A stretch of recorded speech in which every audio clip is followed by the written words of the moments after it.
basement door was directly across from the front door foyer with some stairs going up behind the door. And when you go through come into the foyer and look, turn a knob and go open the basement door, you can go down these little stairs. And then on the other side of there was little stairs going back up to another door. You open that door, that's their kitchen. But also, you had some stairs going down and around into the basement. And so we was all up and through there. We wasn't tearing up the house or nothing. We was just moving around and seeing the house, giggling and laughing and doing whatever, being kids. And she seemed very happy to have some friends over. So we was cool with it. She kept telling us, y'all gotta leave now, cause he gonna be home from work soon, and I gotta have dinner cooking. I was like, girl, go get dinner started.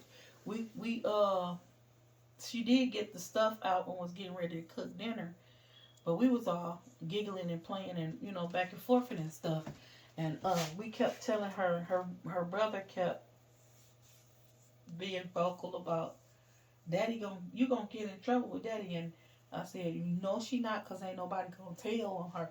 And he was like, I think he yelled, yes I am. And I was like, if you tell on her, you gonna get in trouble too, because you're in here with us. But he kept telling us to get out. He kept telling us we need to leave, and she kept telling him be quiet. And then she started telling us we did have to leave because she didn't want to get in trouble. And we said we were sorry, but we was having so much fun we didn't realize the time. We was in the back of the kitchen, with that door open. And we seen them keying in. And we was like, if you ever seen a cartoon character go out of control trying to get out of there, that was us. She led us back down into the basement area, and then for everywhere he walked, we moved the same opposite direction. He came through the front room. He put his stuff down.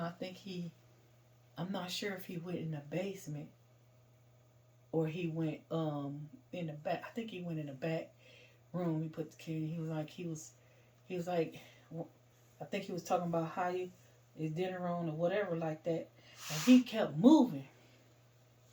She put us down in between the doorway in the basement area and told us to, when he walked, move to the door so we can be ready to go out. But he came in close and locked the door. So if they standing all in the kitchen and the front door open, yeah, that's going to be some hard shit to get over. So we hurried up. She hurried up and got us that way, kept the kitchen door closed, and talked to him about whatever. And then I think he was in there getting him a beer. But he went in the back to do something. And she hurried up and snuck us the fuck up out of there, like out the front door. And then she was at the door, and he kind of came back and caught her at the door, but she played it off like they came over to see if I could come out and play with them for a while. And he was like, no, you gotta get dinner ready, maybe next time. And pretty much telling us to go fuck home. And I was like, oh, I'm sorry. We told her we were sorry, and we said our goodbyes, and then we left. But that was a hair-raising fucking situation, because I felt like he'd have whooped all of our asses. He wouldn't have gave a fuck who child was whose. And I was like, I said, I'm sorry, I ain't gonna do that again. But I know I came over there one day, she was in there crying, and it was scaring me. And it always made me feel, because of what happened to me, he was doing the same thing to her. And I always hated it. I was like, so how? I said, I just asked her so many questions. I didn't want to ask her flat out, do your daddy rape you? I don't know. That's not something you ask somebody that's supposed to be your friend. But I just couldn't help to feel like he might be taking advantage of her. And she was so small and frail. And I was like, nah, if he was doing something to her, she wouldn't probably be that put together. So I accepted her father as being just a super strict ass father.